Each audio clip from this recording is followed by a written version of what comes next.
शैवों को मृत्यु नहीं, महामृत्यु चाहिए।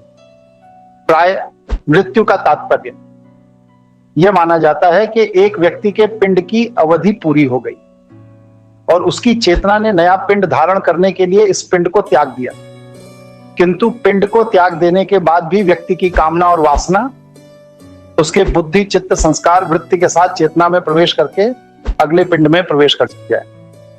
इसी को भगवान श्री कृष्ण ने श्रीमद् भागवत गीता के दूसरे अध्याय में कहा है कि जीव कभी मरता नहीं कि वह एक पिंड छोड़कर दूसरा पिंड धारण कर लेता है। जैसे एक मनुष्य पुराने वस्त्र को त्याग कर नया वस्त्र धारण कर लेता है, किंतु इस अवस्था में प्राप्त मृत्यु व्यक्ति की कामना और वासना के साथ उसके स्मृति रूप में नए पिंड में प्रवेश करके उस व्यक्ति को पुनः अपने नए पिंड में अपने पूर्व की कामना और वासना की पूर्ति के लिए बार बार कार्य करने को प्रेरित करती।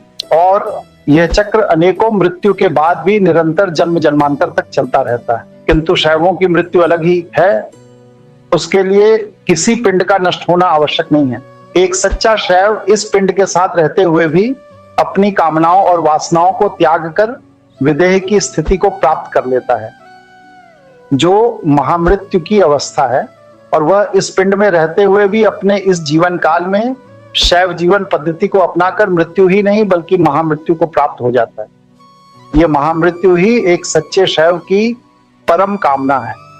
अर्थात सामान्य शब्दों में शैवों को मृत्यु नहीं बल्कि महामृत्यु चाहिए। और इस अवस्था को प्राप्त करने के लिए ब्रह्मास्मि क्रिया योग की साधना सहायक है।